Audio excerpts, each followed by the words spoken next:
अशात हसते ठाव ठिकाण माझा पुसते मीच मला मग शोधत बसते बोल मला तू हळुवार काही सांग भले तू माझा नाही कलियुगातली मीराबाई मौनातले हे शब्द बोलके तुझ्यानी माझ्या ओठे हलके असुनी ननी अश्रू पोरके क्षणात आता सरतील लाटा पक्षी घराच्या धरतील वाटा देईल हात तुझी अस्मिता अस्मिता अस्मिता अस्मिता. वनिताशी चर्चा करणं आता अशक्य. आता फक्त तिचं म्हणणं मान्य करून दुसरं लग्न करणं हाच एक पर्याय उरलाय. सदानकदा अभि बाबा दादा सगळ्यांना तो शिव्या घालत असतो. आता तू त्याला समजावून सांग, हेच सांगायला आले होते मी इकडे. खरं सांगू ना तर बाबा आता डोकं फिरायची वेळ आली. हॅव पेशन्स बेटा. माझा नाही संग्राम शेठचा तरी नोकर आहेच ना. ए आपण कुणाचे नोकर बिकर काय नाही. हा आणि त्याला एक सांग की जहागीरदारांना शिव्या घालून काही मिळणार नाही त्याला, कारण जहागीरदारांना शिव्या खायची सवय झाली. तुझ्या नजरेतनं मी सतत चुकतच असते. तू अभिजित भाऊजींना दुसरं लग्न करायला लावतेस ही गोष्ट खरी आहे, पण अभिने बाप बनलेलं तुला आवडणार नाहीये का? वनिता मला तू आई झालेलं बघायचंय. त्यात मला जास्त आनंद आहे. ते आता कधीच शक्य नाहीये. आणि दुसरं कुठलं तरी मूल दत्तक घ्यायचं आणि त्याला जहागीरदारांचं म्हणायचं, हे मला कधीच मान्य नाही. त्यापेक्षा लग्नानंतर जे मूल होईल ते निदान अभिचं तरी असेल. खरं तर मला तू स्वतःसाठी सवत घरात आणणं हीच गोष्ट पटत नाहीये. अभिला बाळ झालेलं तुला नकोय, कारण आता तुझं बाळ जहागीरदारांचं एकुलता एक वारीस आहे आणि तुला त्याच्यामध्ये कोणाची भागीदारी नकोय.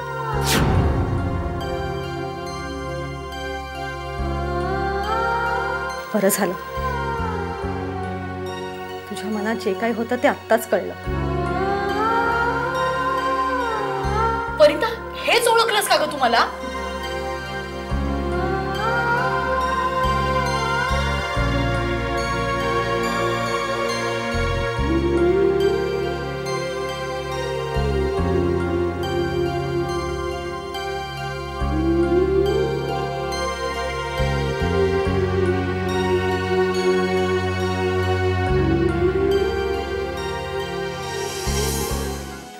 हे सुरानो चंद्र आलात गुण उधळून. गुण उधळायला मला बाहेर जावं लागत नाही हल्ली, घरातच गुण उधळतो मी. म्हणजे 2 मेहुणे लाडके मेहुणे ते मला खाद्य पुरवत असतात. ते मरू दे ग, आपले भांडण चालूच राहणार. मला सांग संग्राम शेठ कोण आहे ग? तुझा आणि त्याचा काय संबंध? नाही नाही, संबंध नाहीये, संबंध येण्याची शक्यता आहे.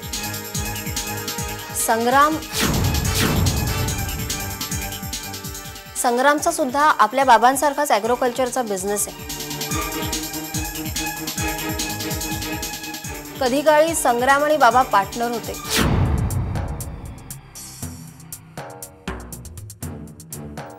पण काही कारणांमुळे त्यांच्यात वितुष्ट आलं आणि आता संग्राम हा बाबांना एक नंबरचा शत्रू मानतो. तो फक्त बाबांनाच नाही तर आपल्या संपूर्ण फॅमिलीच्या मागे हात धुवून लागलाय.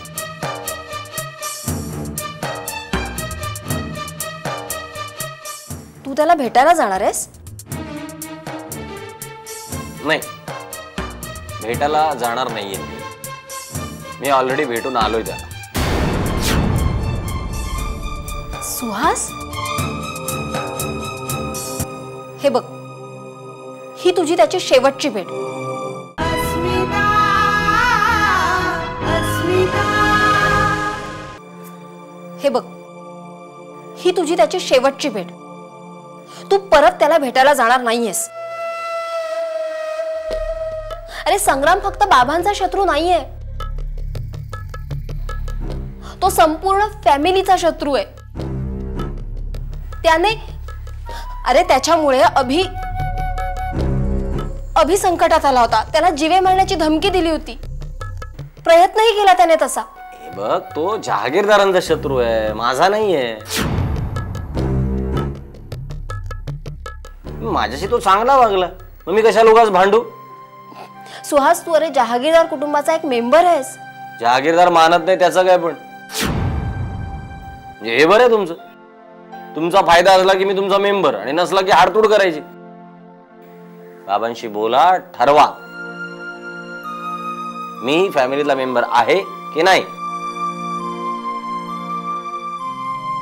सुहास, बाबांनी आपलं एकदा मत बनवलं की ते बदलणं अशक्य आहे. संग्राम हा त्यांचा एक नंबरचा शत्रू आहे, हे त्यांचं मत बदलणं आता शक्य नाही. क्या बात आहे. जे माझा आणि बाबांचा स्वभाव किती मिळता जुळताय. मी कसं ठरवलंय, तुझे बाबा हे माझे एक नंबरचे शत्रू आहेत म्हणजे आहेत, आणि ते माझं मत बदलणं अशक्य आहे. सुहास, हा केवळ मूर्खपणा आहे. मूर्खपणा आहे? जा बाबांना सांग त्यांच्या तोंडावर की ते जे करताय तो त्यांचा मूर्खपणा आहे तुझ्यात हिंमत? अरे बाबा असे वागले म्हणून सूड घेण्यासाठी तू तसा वागणार? अरे हे चक्र कधी थांबणार आहे? सूड घेण्यापोटी तू त्या संग्रामला जाऊन भेटणार आहेस. अरे अरे हे चक्र तू थांबवायला हवंस. प्लीज, मी म्हणते म्हणून. ठीक आहे, तू म्हणतेस म्हणून मी प्रयत्न करीन सुद्धा. पण एक सांग, तुझ्या बाबांना मी आयुष्यभर नडणार. Good night.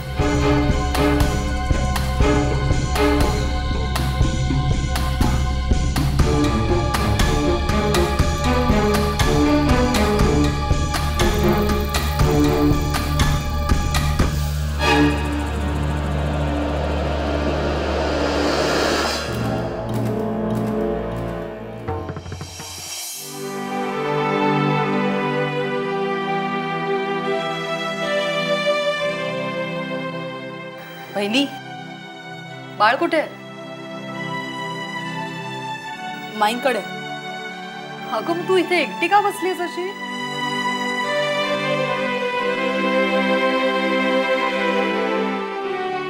काही नाही ग, बरं वाटतं एकटीलाच. सांग ना मला बहिणी, आता अशी रडत का बसली आहेस तू? कुणी काही बोललं का तुला? वनिता वहिनी बोलली? मला हेच कळत नाही, तू का जातेस तिच्याशी बोलायला? बबडे, अगं मनाशी कितीही ठरवलं ना तरी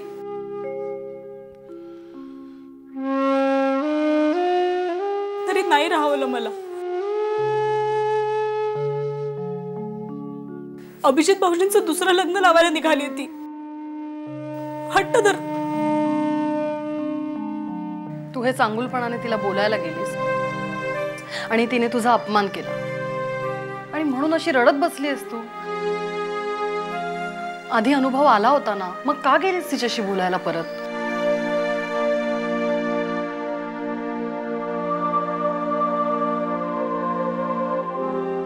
अगं बबडे,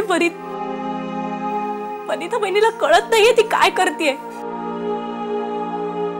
स्वतःची सवत आणायला निघाली ती. हे मला समजलं आणि म्हणून मी तिला समजावायला गेले ना की बाई असं करू नकोस. अभिजित भाऊजींच्या मागे लागू नकोस. हा हट्ट चुकीचा आहे. तर माझ्या बोलण्याचा भलताच अर्थ काढला तिने.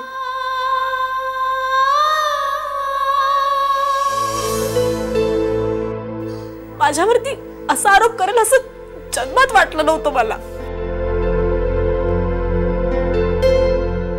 म्हणजे तुम्ही दोघेही स्वतःच्या स्वभावानुसार वागला. माहितीच होतं मला. आता आणखी काय काय बोलली तेही सांग. ती म्हणाली की अभिजित भाऊजींचं लग्न झाल्यानंतर ती जी कोण नवीन त्यांची बायको होईल त्यानंतर त्यांना मूल होईल. म्हणजे काय होईल तर जहागीरदार कुटुंबात इस्टेटीला वारसदार वाढेल. म्हणजे माझं मूल हा एकमेव वारसदार राहणार नाही. शेअर नकोय मला. म्हणून मला हे लग्न. अस्मिता अस्मिता शेअर नकोय मला. म्हणून मला हे लग्न. म्हणून तू लग्नाला विरोध करते असं वाटतंय तिला?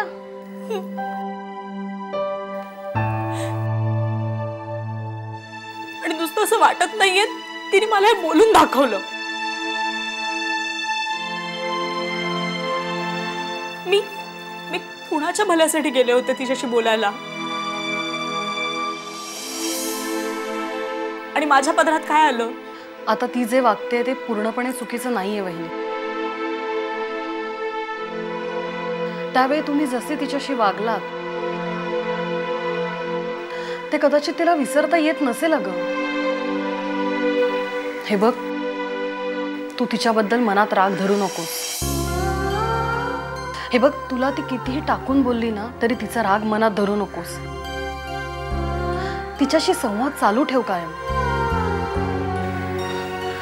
आणि वहिनी, तू जर अशी तिच्या बोलण्याने रडणार असशील ना तर तिला भेटायचंच टाळ.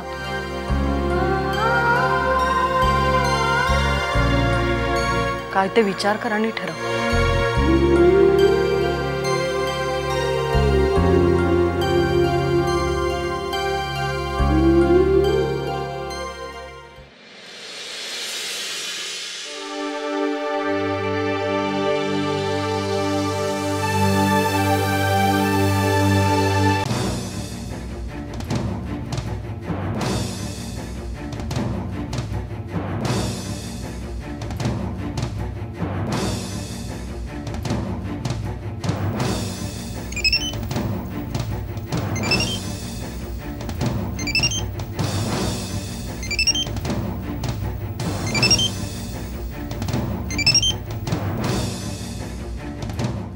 हॅलो, मी बोलतोय.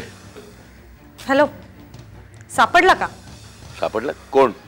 कोण म्हणजे काय? माझ्यावर आणि अभिवर हल्ला करणारा सापडला का?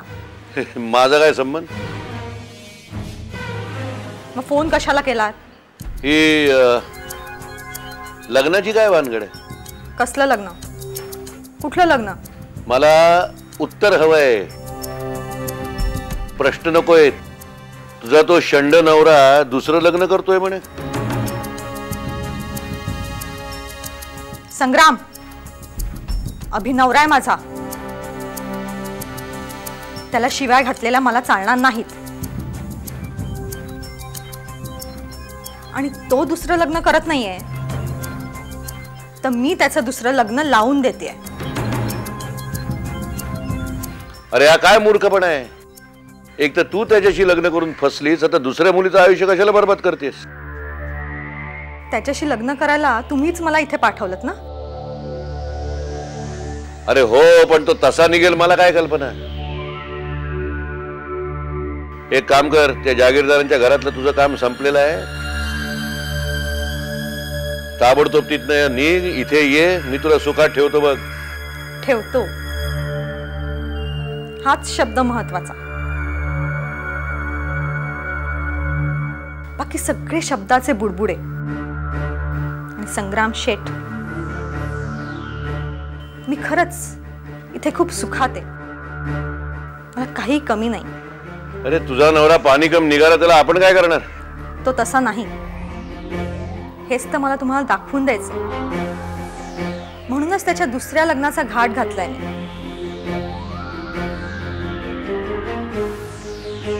पण संग्राम शेठ, तुम्ही कशाला या भानगडीत पडताय?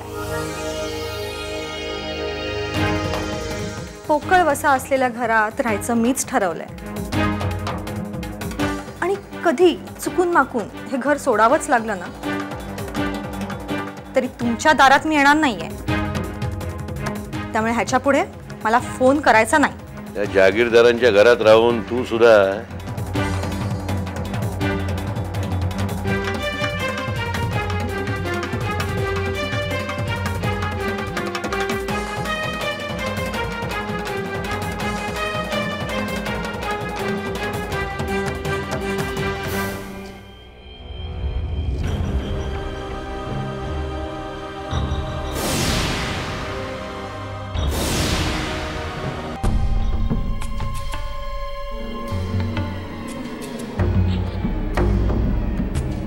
गुड मॉर्निंग अभिजीत जागीरदार.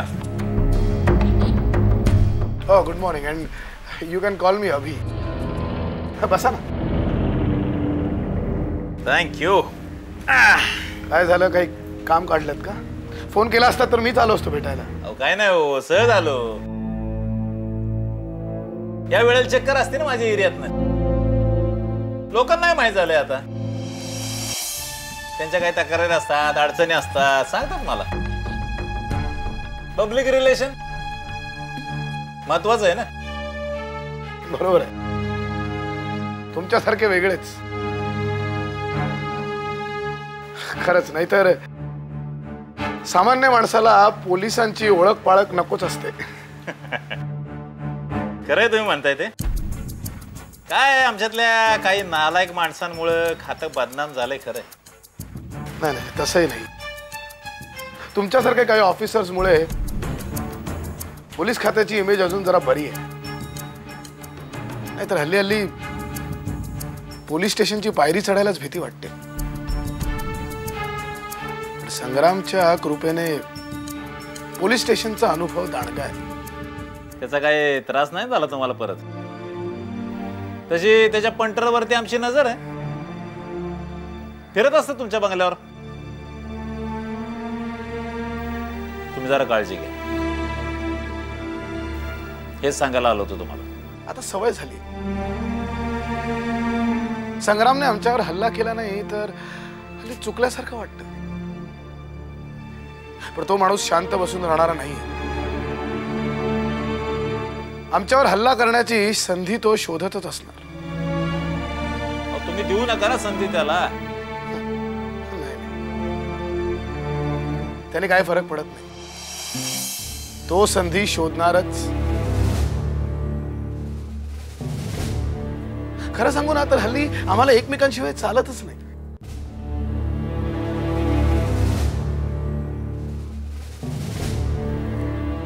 संग्राम संपल्यावरच आता ही दुश्मनी संपणार आहे. हा, म्हणून तुम्ही त्याला संपवायला जाऊ नका.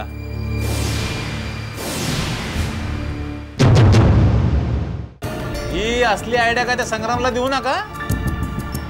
प्रत्यक्षात उतरेल तो. मोबाईलची रेंज गेली की फोन बंद करावा, त्याने मोबाईलला आराम मिळतो. ए ताई, आपण असं केलं तर? हा बोल. म्हणजे बघ,